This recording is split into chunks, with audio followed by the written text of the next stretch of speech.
Okay, this is my reflection on the PEN America article that we were reading on HB 29. The first question is ever okay for a group outside the school to prohibit certain books from school libraries? Why or why not? No.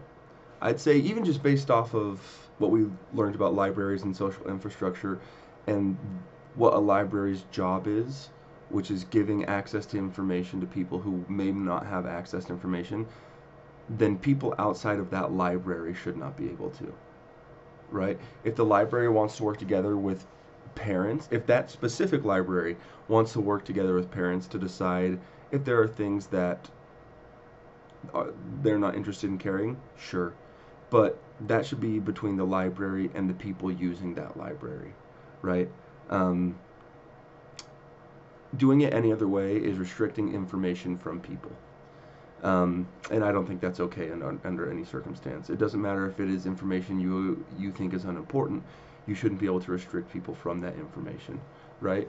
I would hope that if there's things that are unsavory, unsavory in books, that there would be communication, right? And there should be classes about those things, so that when you read these books, you can see context behind what's going on.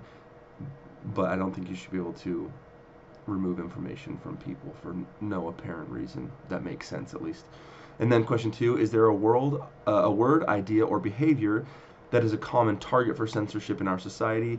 And does limiting public access to the word, idea, or behavior make it more powerful or less? Why? Um, that's an interesting question. Ideas or behaviors that are a common target for censorship in our society. By our society, I'm going to say the United States in general. Um, uh, and I think that any um, political ideology outside of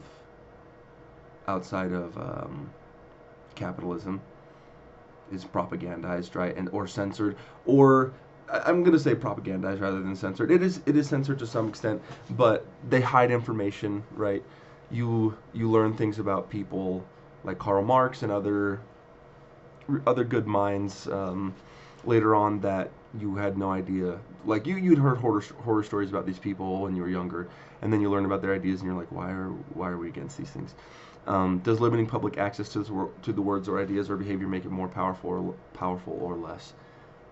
It makes it more powerful for me, right? Um, learning about learning about politics that I didn't understand when I was younger. Um, Learning about ideas and things that are being hidden from people around me, and propaganda that they just aren't seeing. It makes it more powerful for me and for the people I know, but